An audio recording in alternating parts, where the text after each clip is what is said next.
Olá, amigos runners, tudo bem com vocês?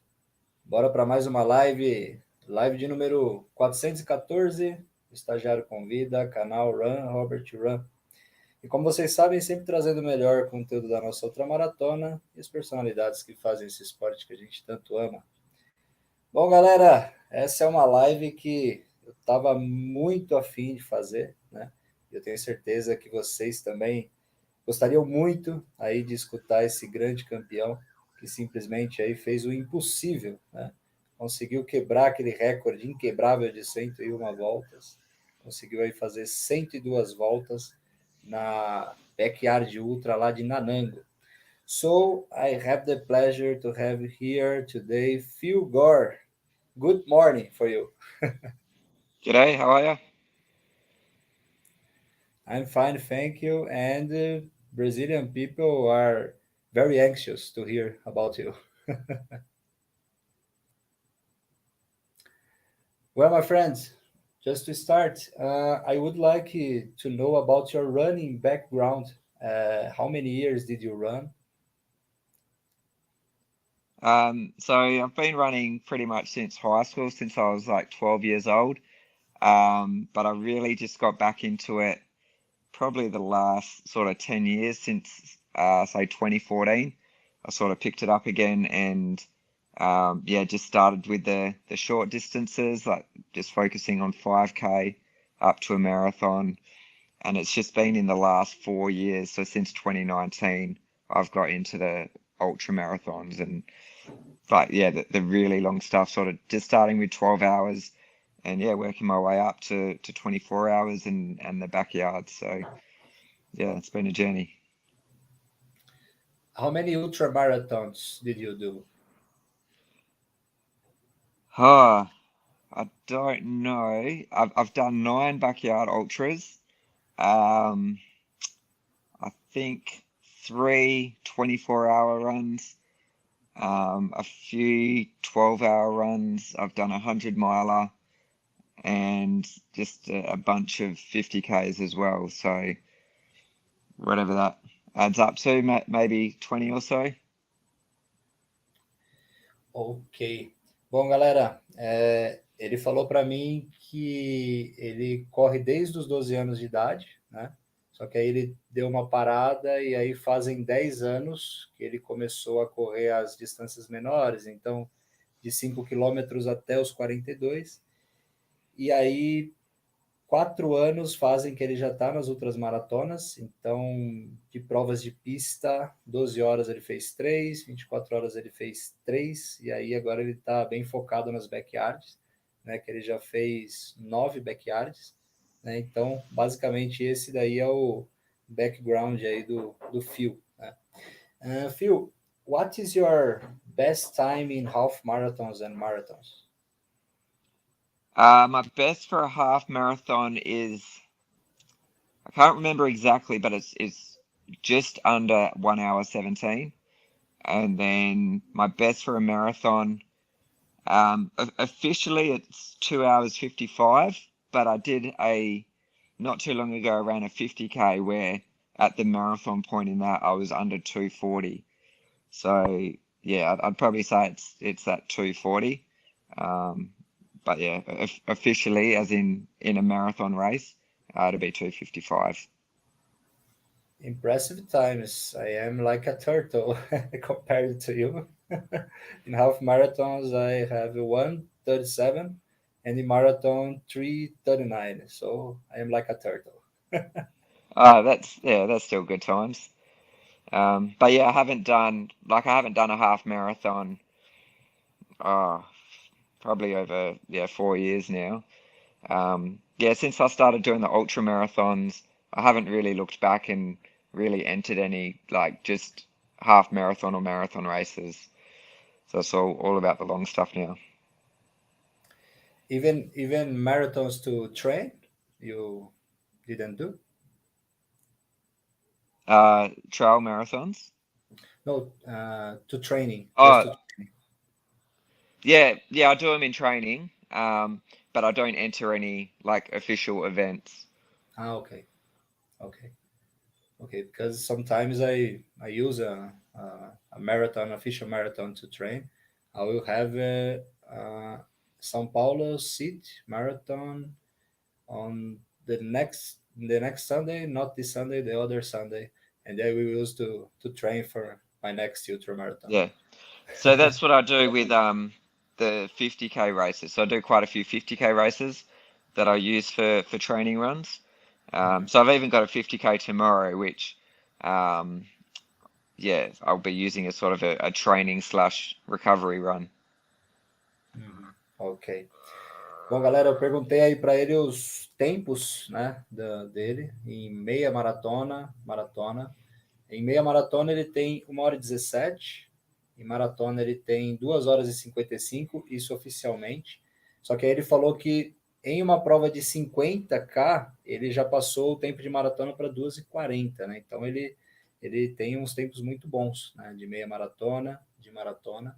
E aí eu perguntei para ele se ele costuma fazer maratonas para treino, né? Só que aí ele falou que não mais maratonas, ele geralmente usa as provas aí de 50 quilômetros para utilizar como treinamentos, né? When you find out about backyards, because backyards is like something new for us.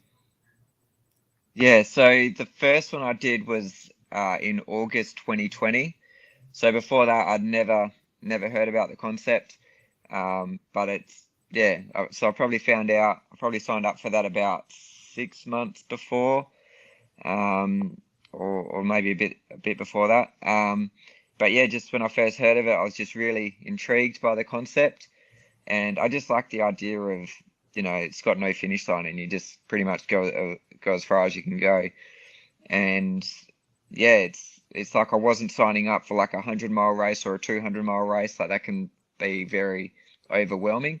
This is all I had to think about was running 6.7 Ks and just keep doing that for as long as I can. So yeah, did that first one in 2020 and I was just hooked from that point. And yeah, just I've probably done about 3 a year ever since then. Okay. Yes, this is something good to, to us, to the people who will do the backyard, because you just need to run 6.7. You don't have an established distance. You need to run 100 mile or you need to run 200 kilometers. No? Yeah, just run as far as you can go. So when you're lining up at that start line, you're not thinking, oh, I've got 100 miles ahead of me or I've got 200 miles ahead of me. All you got to think about is that lap that you're on, and you don't overwhelm yourself with that big distance. If you keep on doing it, you get to that 100 miles, you'll get to that 200 miles. But yeah, you just take it a lap at a time. Bom, galera, eu perguntei para ele aí sobre como que ele descobriu, né, das backyards. E aí ele descobriu das backyards em 2000, foi 6 meses antes da primeira que ele fez, né? Que pelo que eu entendi foi 2021, né? Que ele fez 9 backyards. E aí ele me falou que o legal da backyard é que assim, você precisa correr somente 6.7, né? Então você sempre pensa aí, 6.7 você vai até onde aguentar, né? Que o problema é a questão de você já chegar, tem que correr 100 quilômetros, né? 100 milhas, e aí esse já é um grande problema. Well, Phil, I saw your post about everything that you did with your nutritionist before the backyards. The main problem you had was the gut issues, right? In the beginning, yeah, but I don't really have that anymore since working with her. Okay, and what was causing these gut issues in you? I started like I just eliminated certain foods from my diet and just kind of worked out what the particular food groups were that were causing those issues. So yeah, once I eliminated those, and there was some things I changed around my habits around food and stuff as well. And yeah, that sort of fixed the issues, and then I could really focus in on doing the right fueling that I needed for the training. Bom, galera, como eu tinha feito no vídeo, né, com ele, um dos principais problemas que ele teve foram problemas estomacais, problemas intestinais, né?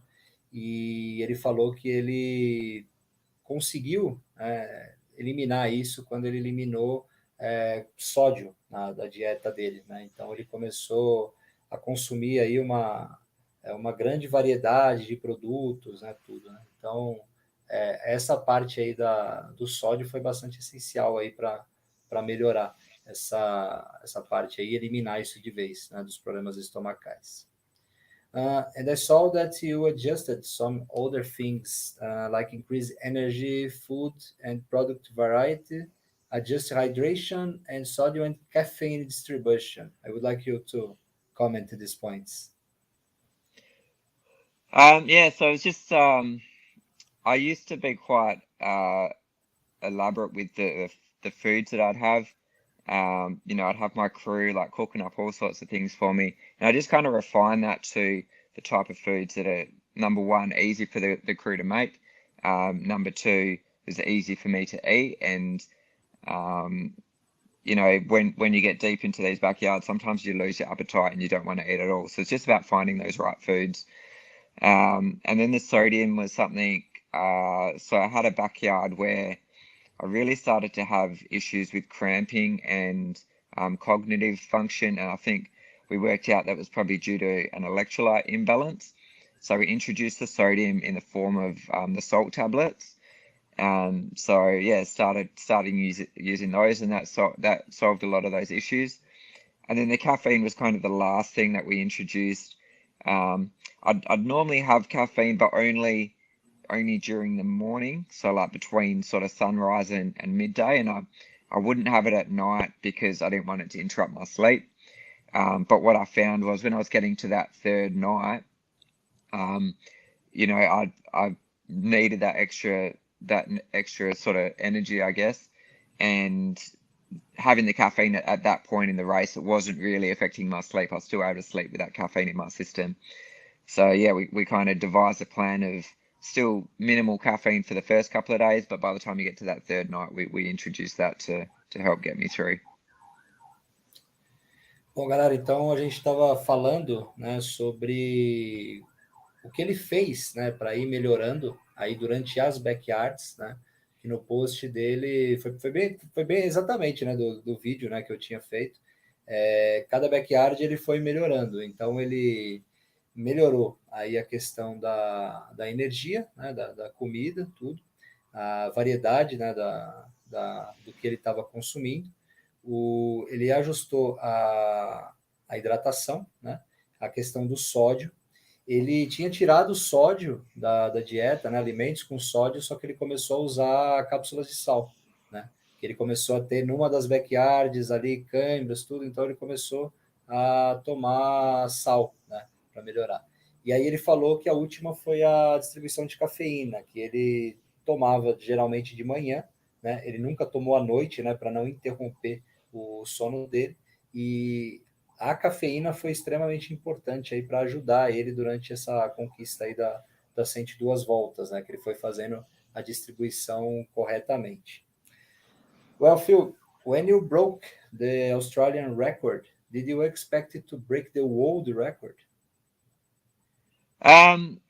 Like I always knew it was a possibility, but it's not something I focused on. Again, it's like I don't want to overwhelm myself with that big distance. So when I broke the Australian record, that was only at 76, and so I still had a day and a bit to go. And that was, for me, that was the furthest that I'd ever gone. So I was all in uncharted territory. I didn't know exactly how my body would cope getting to that point. So I never had it as a focus, and it wasn't until probably a few laps before, sort of like the late 90s, that I started thinking about the world record as a possibility and started to focus on getting there. Yes, it's not difficult. It's not an easy question to think about to break the world record, because you need to have other athlete with you. Yeah, you need an assist that can go the distance as well. So yeah, Sam did pretty well to hang on for that long, and yeah, without him, I wouldn't have got there. Bom, galera, eu perguntei aí para ele se ele esperava, quando ele quebrou o recorde australiano das 76 voltas, de algum dia quebrar o recorde mundial. Ele disse que até pensava, mas não era o foco principal dele, né? E aí, quando teve essa Backyard Ultra, né, de Nanango, ele, quando chegou na volta 90, né, aí ele começou a pensar que isso poderia ser uma possibilidade, né? E aí até brinquei com ele que você precisa ter alguém que te acompanhe também, né? Senão isso fica muito difícil, né, de chegar nas 102 voltas, né? Então ele não esperava, né, que ele fosse chegar aí nessas ele não estava ele não estava pensando, né, no recorde mundial. What strategy did you and your crew head to the competition? Were you aware of the other strong competitors? I was aware of him, but I always try not to focus on him. It's always just follow my own plan and worry about what I'm doing. I find that if I do start to pay attention to what the others are doing, you know, I can kind of start to have negative thoughts, start thinking, oh, they look stronger than me, and start to catastrophize.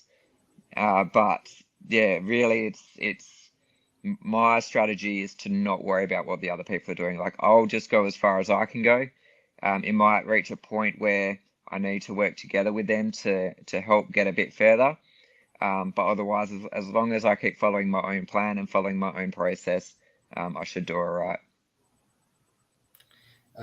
You run with the other guys, or you run separate of them?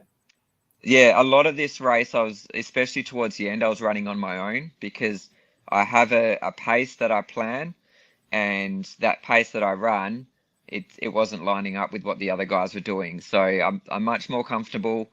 Like as much as I love to run with other people, I'm also quite comfortable running on my own, and I'd rather just sort of stick to my plan and my strategy. But it did reach a few points there. So when Sam started struggling towards the end of the fourth night, he'd asked to run with me. So I ran together with him for a couple of laps to help get him through to sunrise. And then again, sort of just before we were in that world record sort of territory in the very late 90s, he started struggling again. And so I ran with him just to, you know, because I knew if he could hold on to get to the world record, then I could go on and beat it. Okay, so in the last loops you run with other runner, just to the other runner to accompany you. Yeah, yeah, just to, I mean, the further that they can go, the further they can help me go. So it does, yeah, get to that point where you need to work together. Ok, ok. Bom, galera, eu perguntei para ele como que foi a estratégia, né, e se ele estava consciente, né, de que tinham outros competidores fortes, né, como ele. E ele falou que ele não focou, né, nos outros, ele sabia que tinha outros competidores, mas ele focou ali na estratégia dele, no planejamento dele, né, e ele falou que ele tentou fazer a prova dele, né, o tempo todo. Então, assim, mais para o finalzinho, mais para as últimas voltas, ele ficou mais sozinho, né? Porque ele estava com um ritmo mais forte do que os outros.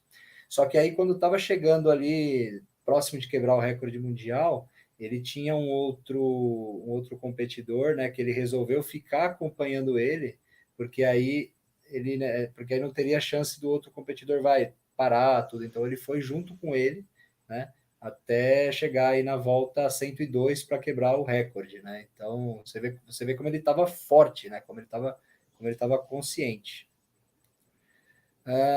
What was the average per loop during the backyard that you did?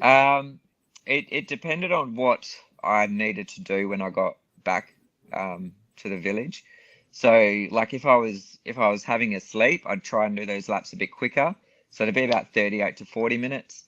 And then probably yeah, if I had nothing to do and yeah, I didn't want to, you know, spend too much time on the break, it'll be about 50 minutes.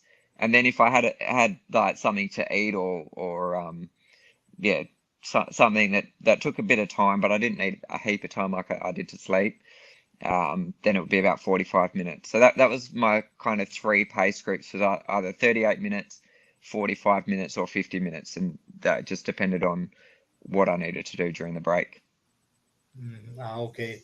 So when you needed to do a break to sleep, you run 40 minutes. Yeah, yeah, 38 to 40 minutes for Mm. a sleep lap. And how many times did you sleep during these quick naps? I was doing uh, nine nine sleeps per night. So for 4 nights, it's 36 of those laps were quick ones. Okay, 36. Uh,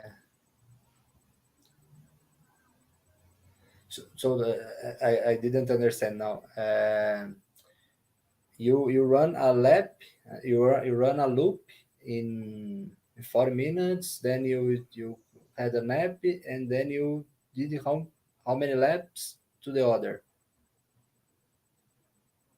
Um, what do you mean? So like when I do my quick laps, I just do my sleep laps at night. So I do three in a row. So I'm doing three fast laps, and then I'll do a slower one, and then another three fast laps, and then a slow one, and then another three fast laps. So over one night, I'm having nine quick laps. Does that make sense? Ok, ok. Now I understood, understood.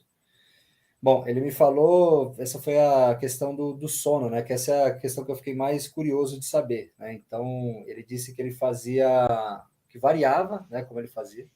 Então, quando ele queria descansar, ele fazia entre 35 e 40, né? Então, ele parava ali para dormir, cochilava, tudo. E quando ele queria, quando ele estava um pouquinho mais tranquilo, com o sono, tudo, aí ele subia um pouco para 45, né? Então, ele ia fazendo essa variação. Ah, ele falou que ele fazia 3 loops rápidos, então nesses 3 loops rápidos ele dava essa descansada, né? E aí depois ele fazia um menor. Então ele ia tirando esses cochilos, né? Durante esses 3 mais rápidos. É impressionante, é impressionante. I How can I say that? I I think I would never have this condition to have these quick naps to read so long.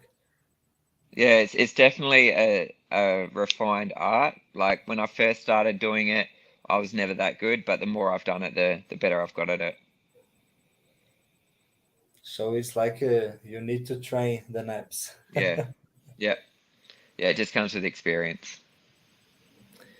Eu falei para ele que eu jamais conseguiria fazer isso, né? Eu acordaria bem detonado. Ele falou que já está ficando acostumado, né?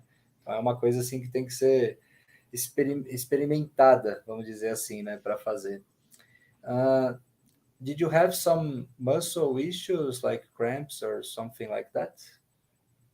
Towards the end, I had a few little niggles and stuff, not cramps, but there was definitely times that I needed to get my crew to kind of massage my legs in certain areas that I was having some issues with. But overall, considering the distance that I was doing, it wasn't too bad. Okay. 684 kilometers without having pain, it's like impossible. Yeah, there was definitely points where I had pain, but it was never sort of like really bad. It was just you just become immune to it, I think. Like you get those little niggles and you just that's just a part of it. You just deal with it and you just run. It might be a little bit uncomfortable, but I wouldn't say it was like particularly like really painful. Like it wasn't something I had to struggle through. It was just like, oh yeah, there's that pain there. Like I'll just manage it. I'll deal with it and yeah, you have your crew do what they can with massaging and creams and stuff like that. But yeah, otherwise it wasn't too bad. And did you have some blisters in your foot? My feet were pretty good. So I use squirrel's nut butter on the happy toes, and I'll change my shoes and socks probably every 12 hours. So each time I change my shoes and socks, I give my feet a proper wash, and yeah, use the squirrel's nut butter. I had some minor blisters kind of start, but I just kind of attend to them straight away. Like um, I'm putting this stuff called Duoderm on it, which kind of helps heal the blister. So yeah, it never really gets to the point where they're particularly bad. And by the end of the race, once I've taken my shoes and socks off and given them a good wash, they actually look pretty good. And I saw that you used the four shoes of Tarkine, a brand that we here in Brazil don't have this brand, but we would like to have this brand because simply you use during the race for a long time and you can Yeah, do. so they're an Australian-based brand. But just go to their website, send them a message, see if you can get some international shipping. Because yeah, they're great shoes and yeah, so they last. I had four pairs that I alternated between, and I had the different like I had the road shoes and the trail for the different courses, and yeah, they got me through the 4 and a bit days. So Ok. Bom, galera, eu perguntei para ele se ele teve cãibra, se ele teve algumas questões musculares, se ele teve bolhas, né? Ele falou que teve pequenos incômodos ali, né, com relação à parte muscular, mas nada que fosse assim anormal, nada que uma massagem não adiantasse, né? Com relação às bolhas, ele disse que teve algumas, né, mas nada que fosse assim demais. Ele falou que sempre que ele trocava os tênis, né, os tênis da Tarkine, na marca que ele estava usando, ele lavava esses tênis, né, ele trocava as meias, aí lavava, né, tudo certinho, depois colocava de novo e foi e ele fazia isso por 12 horas. Então ele trocava os tênis por 12 horas, né?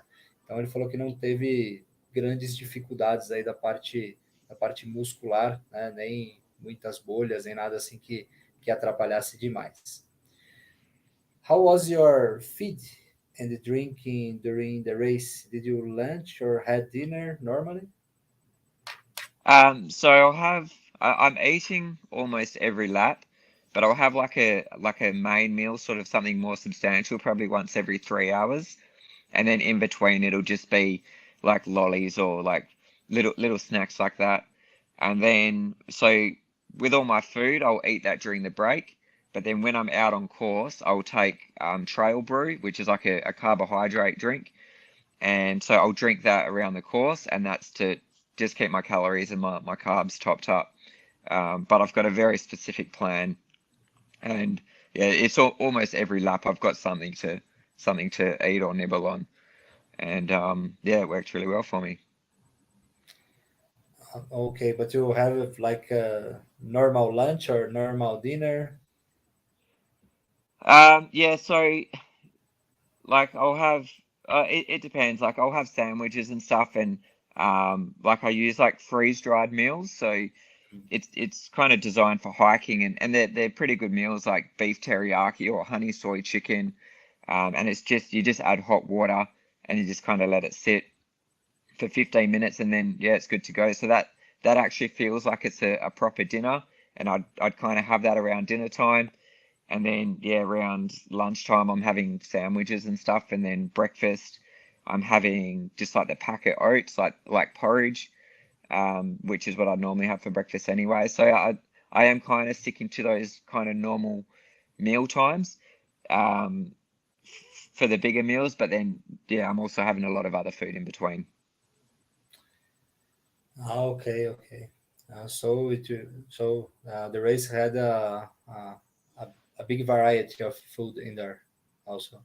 Yeah, yeah. I always take a bit of variety because sometimes, like I didn't have the issue this time. I was able to eat everything that was on my plan, but sometimes you'd be like, oh no, I don't feel like I can eat that. So if you've got a bit of variety there, then you can go and have something else that you've got there. Ok, ok. Bom, galera, ele. Inclusive a pergunta da Daniele, né, sobre se foi parte sólida ou parte líquida, né? Então ele estava tentando o máximo possível atingir as calorias, né, os carboidratos aí que ele necessitava durante cada volta, né? Cada volta ele estava tomando isotônico, né? Ele estava comendo alguma coisa, tentando atingir certinho ali a planilha nutricional. Ele falou que ele seguiu café da manhã, almoço, janta, né? Ele comeu sanduíche, comeu frango, né? Comeu o que a prova estava dando, então assim tinha bastante opções, né? Tinha bastante variedades. Então ele conseguiu também comer coisas sólidas, né? E coisas líquidas. Well, Phil, how important is a support crew for a result like that? Oh yeah, the having a good crew is the main key, I think. Um, these events are all about energy conservation. You want to conserve as much energy as possible. So all you want to focus on is running the lap. So I'll go out there and I'll run the lap, and as soon as I come in, it's sitting down, feet are up, and my crew looks after everything else. So it's not just, cooking your food and things like that. It's the little things like changing your socks, putting your sunscreen on, all of these little things that they can do for you. If it, yeah, it does make a difference. You just want to be able to sit there and just relax for that whole time you're during the break, and everything else they can do to make your life easier is going to mean that you can go further because you're conserving that energy. Bom, ele falou que a equipe de apoio, né, não poderia ser diferente.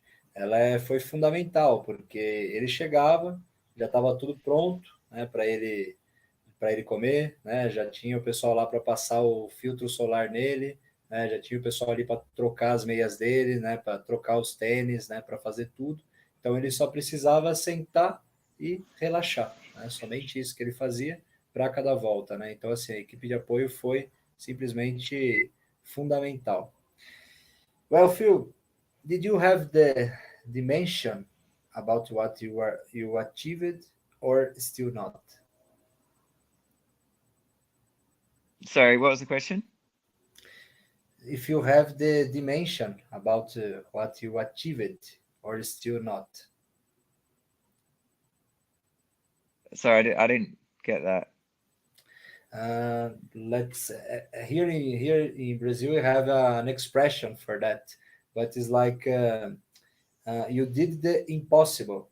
Did you believe in that you did this? Uh, yeah, it was a bit surreal. Um, and yeah, it's like I still quite haven't uh, it still quite hasn't sunk in to just say that I'm the world record holder. Like it still sounds a bit weird. Um, but like when I go into these events, it's just I'll just keep doing what I'm doing, keep following my plan, and yeah, I just even though it feels a bit surreal, I did also feel like it was only a matter of time before I got there. Um, as long as I keep following the process and keep doing what I've kind of trained to do, yeah, just needed to have that assist to push me there. But yeah, like since the event, there's been like a lot of sort of media coverage and podcasts and YouTube videos like this one, and it's still going now, like even 5 weeks after the event. So it's definitely been a hectic month or so since doing the event. Did the other country look after you to an interview, or just us in Brazil? So I've done one with someone from America, and then yeah, just you in Brazil, and all the other ones have been Australian ones. Oh, okay, okay. So just us and the USA. Yeah, Probably other countries will look to do an interview with you also. yeah. Bom, galera, eu perguntei para ele aí se ele tinha as dimensões aí, né? Se caiu a ficha dele, né? Que cair a ficha fica um pouco difícil aí de traduzir a expressão, né? E aí ele falou para mim que ele fica pensando, né? Assim, é algo difícil, né, de entender, né, como que ele é o número um aí do mundo nas backyard, né? E depois do evento, assim, ele começou a ter uma cobertura de mídia muito grande, né? Principalmente na Austrália. E ele participou de um podcast norte-americano, né? E agora a entrevista aqui para o canal. Então nós fomos aí o segundo país estrangeiro aí que procurou o Phil aí para falar a respeito. Well, now that you achieved the 102 loops, do you think in surpass this mark? Yeah, definitely. Like when I got to 102, I definitely felt like I had a lot more left in the tank. I was, feeling fresh and ready to go for another 24 hours and probably even beyond that if that's what it would take. I think the only thing that's gonna stop me um, is going to be if I get an injury or a serious medical issue where I'll have to withdraw. But otherwise, like as far as physically and mentally, like I felt ready to keep going. So I think bigs will be really interesting. So the world champs, um, I'll be up against the Belgians there who ran 101. And then there's also a lot of guys who have, that they might have only done 60 or 70 laps, but they haven't been tested. They haven't run against someone who can do over 100. So they might be their national record holder, but they just haven't had the assist to go further. So there's going to be a lot of people like that at bigs, and they're going to be hungry and knowing that going over 100 is possible.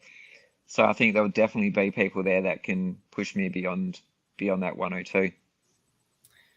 I would like to watch Backyard Ultra with you and the other two Belgium guys. Yeah, it'll certainly be interesting. Like, yeah, I'd love to meet those guys. I watched what they did when they did the 101, and yeah, I was just amazed at how they could keep going. But now I've been there and I've done that. I know what it's like. So I think yeah, it'd just be really great to run with them and see how much further they can go, because I saw when they stopped at 101, and it was just like a mutual decision from both of them. But it looks like they definitely had a lot more and could keep going. So yeah, it'd be good to run against them. Uh, One of the big issues that we have here in Brazil, uh, and this is why we just have 38 loops here in Brazil, is that the biggest part of the athletes they need to work. So the events start on Saturday, and on Monday they need to work, so they need to stop. What is your profession? So I'm a firefighter, and so I work 4 days and then have 4 days off. But yeah, a lot of the time I have to swap my shifts or make sure I've got annual leave, because yeah, I don't want to be halfway through an event and then have to stop because I have to go to work. So I always make sure I can book off that time. Okay, so you have some flexibility. Yeah, there's a bit of flexibility there. As long as I can find someone to swap shifts with, then generally it's okay. Ok, ok. Bom, galera, essa eu acho que vai surpreender vocês, né? Mas eu, assim, vendo as fotos dele, né, os vídeos, dava para ver isso mesmo. Ele falou que quando ele terminou as 102 voltas, ele estava inteiro, ele ainda conseguiria umas 24 horas fácil, ele falou. Não estava assim complicado. E ele falou que sim, ele imagina que ele possa passar 102 voltas, só que ele precisa ter alguém que acompanhe ele, né? Logicamente, isso que é o mais complicado. E aí eu falei para ele, né? Seria muito interessante ter uma backyard ultra entre você e os dois belgas, né? E aí ele falou que seria bem interessante, né? Porque os dois belgas também terminaram muito inteiros, então eu acho que seria meio que infinito, né? E aí a questão da profissão, Vanusa, foi isso que ele falou, né? Que seria a questão da área de resgate, né? Então ele consegue alguns dias livres, ele tem uma certa flexibilidade, né? Então isso ajuda bastante, né? A ele conseguir se manter aí nas backyards. Well, Phil, so now you are just focusing in backyard ultras, or sometimes you do like other kinds of ultra marathons? Yeah, so I do like the 24-hour ultras as well. So just run as far as you can in 24 hours. But at the moment, the backyards have been my focus. The other runs I do, I kind of just fit in around the backyards, and they'll be used as training runs effectively for the backyards. But once I've done bigs, once I've done the world champs, I'll probably look at shifting the focus to the 24 hours. I want to try and get some big distances in that and compete on the world stage in that event. But I think backyards are something that I'll always keep doing and will always enjoy, but I might just not do as many of them. I might sort of cut it back a bit so I can shift the focus to some other different events. Bom, galera, eu perguntei para ele se ele está focando somente nas backyards agora, né? Ou ele corre outras também. Ele disse que gosta bastante aí das 24 horas, né? E é um tipo de prova que ele gostaria de focar mais, né? Ele gostaria de tentar fazer melhores distâncias nas 24 horas. Mas por enquanto o foco dele, né? É na backyard, ainda mais que vai ter o Mundial, tudo, né? Então, por enquanto, o foco dele é na backyard. About the 24 hours, Phil, what is your best score in 24 hours? I've done 255 before.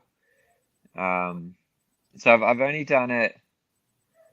Yeah, I've done 4 events. My best is 255, and I've also done a 250 on a track course. I actually found the track a little bit harder. The 255 I did on a trail course, and I just found that the variety in the surface was a little bit better than having the same thing over and over. Did you do 100 kilometers in loops? No, so where I did 255, that was on a 2.5 kilometer loop. So that was 102 laps of a 2.5 kilometer course. Okay. I made the question wrongly. 100-kilometer race in a 100-kilometer race. Did you already do? I haven't done a 100-kilometer on its own. So I've done a few 50Ks and I've done 100-mile, but not a 100-kilometer. Ok.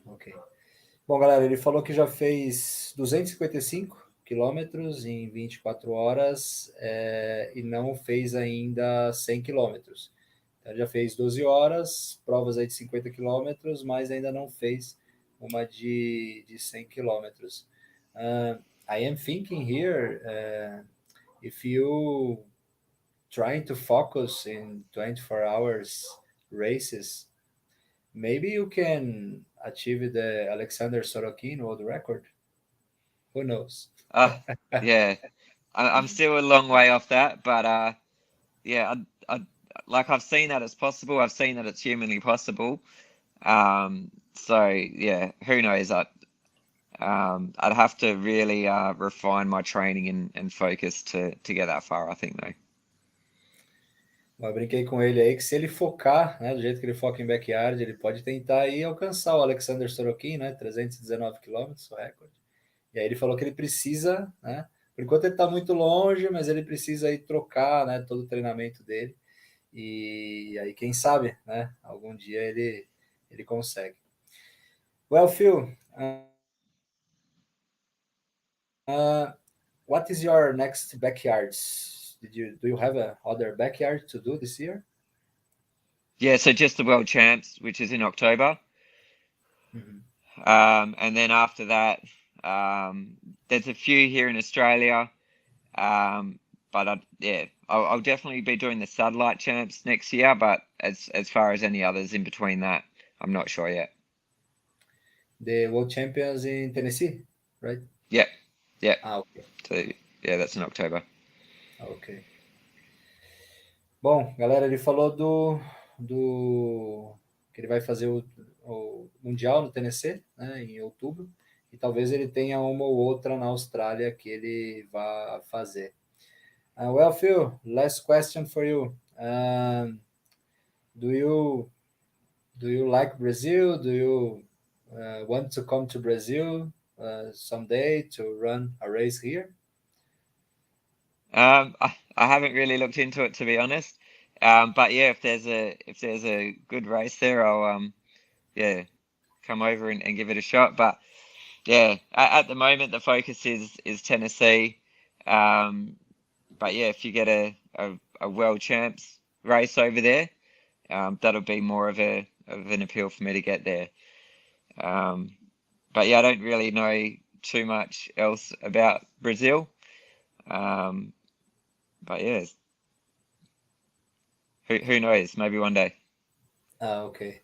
Bom, ele disse que quem sabe um dia, né? Ele não chegou a pesquisar, né, as provas que tem aqui no Brasil, tudo. Por enquanto o foco dele é totalmente aí no Mundial, né? Mas ele tem a vontade aí de conhecer o Brasil um dia. Uh, just a question here in the comments, and something that I forgot to question you. It's about your weekly training. How many kilometers did you do in your week? So it ranges from like an easy week for me is about 80 to 100 Ks, and then I'll build right up to about 180 Ks. So and I'll kind of build that up gradually as well. And I'm not doing 180 Ks every week. That'll only be for 1 or 2 weeks around that point. But yeah, I'll build it gradually from that 100 up to 180. Mm-hmm. Did you run every day or you have a day off? Yeah, I run every day, but after the Backyard Masters, I did have a week off just to let my body properly recover. Ok, it's right. Bom, galera, então 190 a 210, né, varia o treinamento dele. Ele corre todos os dias, tá? Então ele faz variado, né? Às vezes 2 períodos. E ele esqueci o que ele falou agora, né? 180, não, 190 a 210. Ele falou da recuperação dele. Ele ficou uma semana off depois da prova. Somente uma semana ele já está retornando aos treinos. Well, Phil, so I would like to congratulate you again, and many thanks to accept my invitation. It is a big pleasure to have you here, the world record holder here in my channel. I am very, very happy. Thanks for having me. Thanks for having me. And we Brazilians are very proud of you, of what you've done. Thank you. Okay, my friends. So, bye-bye and have a nice day. Cool. Thanks a lot. See you later. See you later.